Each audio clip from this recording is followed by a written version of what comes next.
How's it going, guys? Roguestay here, bringing you another video, and today I'm talking to you about my last cup run of the season at Skyward Fire Games and how it went. So let's not hang about, let's get straight into this video. And if you guys do enjoy the video, hit the subscribe button, like, comment and all that good stuff.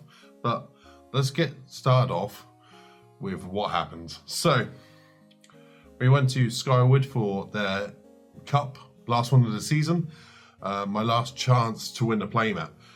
So we went into this cup, and so we took Archaludon with us again. After it came second for me at Ipswich, I generally thought this was going to be the deck that pushed me over the line, so I didn't make any changes. So if you haven't seen that, it is basically a free line of Archaludon with its assembled alloys ability, what allows us to charge our energy really quickly, and we're able to do 220 damage. Now, the way I make this deck perform hit all those Orca numbers, the 240s, the 260s, and even 310, we poison the bad boy with our little poison package of Brute Bonnet with its toxic powder ability. So if it has the tool attached, we can poison both actives. Now, if I combine that with Binding Mochi, we are hitting 260 damage before poison tech, so that takes it to 270. To get us the extra little numbers up to where we want them to be, we have Perilous Jungle, what puts 3 extra damage counters on during poison. So we go from 260 to 290, and if they leave, say, a Dragapult in the active, when it comes back to us, that will be knocked out in the poison turn, so it turns off the Fezandipiti. We also run the Kieran just to help out numbers and to give us a little switch out when we need it. You won't believe how clutch this card can be. So we also have the little dong package of the Pecharunt in here, just to be able to, so if it's a non-dark basic starter, what most decks run, we can just like take a knockout before they even take a turn, and we want to go first because our deck is an evolving deck, so it really benefits us since we don't run a TM Evo. The rest of the deck is pretty much the same sort of thing.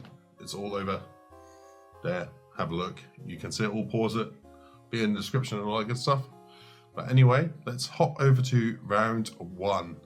So round one for us, we went against a Iono's Belly Bolt EX with the Voltorbs and stuff.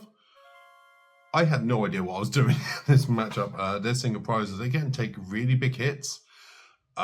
So we're just like trying to build a stable board state and just try to take as many knockouts to poison as possible and keep like the poison package working.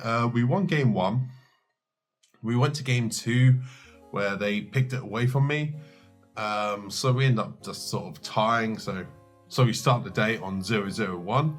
I don't know what's up with me in cups recently, but starting with ties seems to be a thing. So next up, we went against another poison deck of Poison Moon.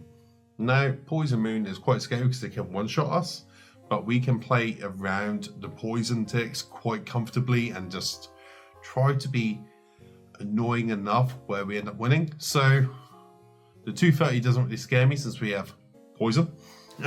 So we are able to hit return knockouts as long as they don't get their charm on to turn off the ability.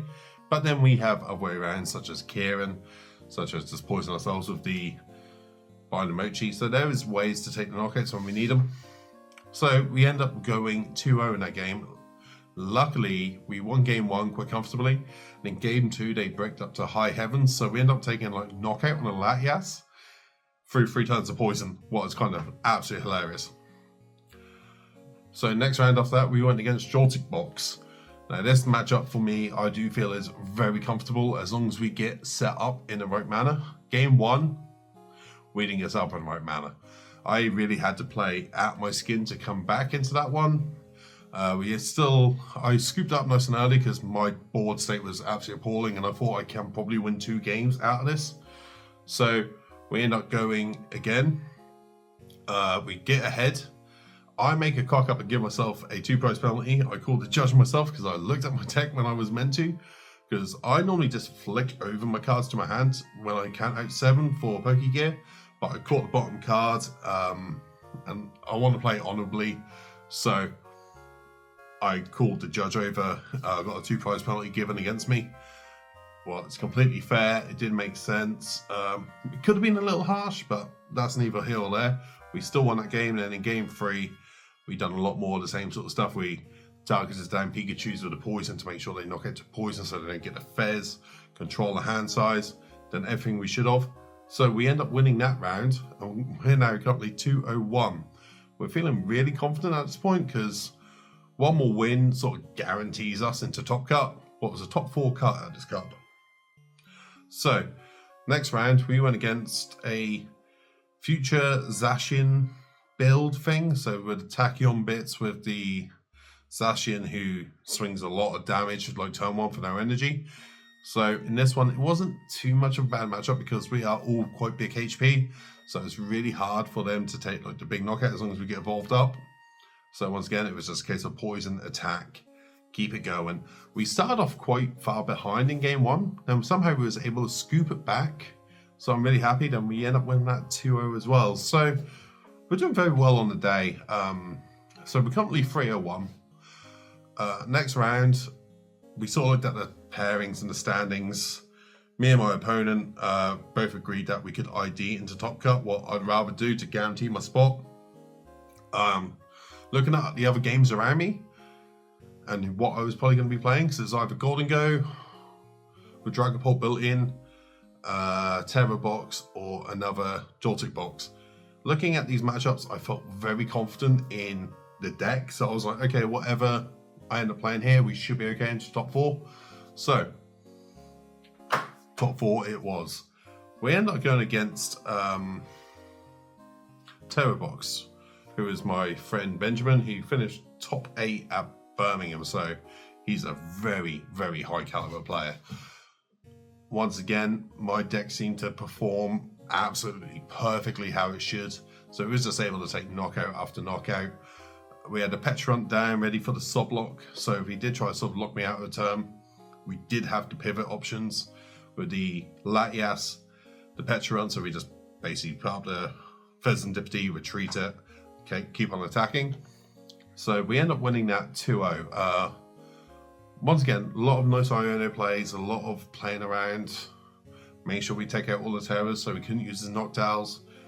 We played it really well, so I'm really happy. But Ben, once again, always love playing you in a tournament, mate, so congratulations on your top 8 this season. I know I've said it to you a lot, but you absolutely smashed it. So after that, it was the finals time. And this was the second final in so many weeks I've sat in. And we end up going against Gholdengo, Dragapult. This matchup I felt was probably like a 55 in my favor, just because I knew the numbers I needed to hit and I knew how to play my deck. So game 1, a lot of back and forth, a lot of big knockouts taken by the Gholdengo, a lot of big knockouts in return for myself, make sure we played around the poison damage as much as I could. Once that happened, I ended up winning game 1. Now I'm sitting there mildly bricking myself, thinking, okay, don't throw it away like I did last week. Start getting into my own mental, like really big time. But from there, Kyla sat there with a, I think it was like a Gimme Ghoul in the active. I missed a donk, so I just got the poison, 3 damage counters on, past turn over. She's looked at her hand and realised I'm taking knockout next turn. So she did the most honourable thing ever and played Professor's Turbo Scenario to pick up her only Pokemon, and we end up with a win. So we got the playmat. What I'm absolutely buzzed about. I love this playmat. It's my first cup event I've ever had. So it was absolutely bonkers for me. So we end up finishing the day on like a 402 record. So we did go undefeated all day. What was absolutely bonkers to me. And just being able to say, I finally won a cup makes me so goddamn happy. Got my Champions playmat. I'm absolutely buzzed. Hope you guys enjoyed this video. If you do, leave a like, leave a comment, and all that good stuff. But for now, I'll catch all you fine ass beautiful people later. Peace out, guys. Bye.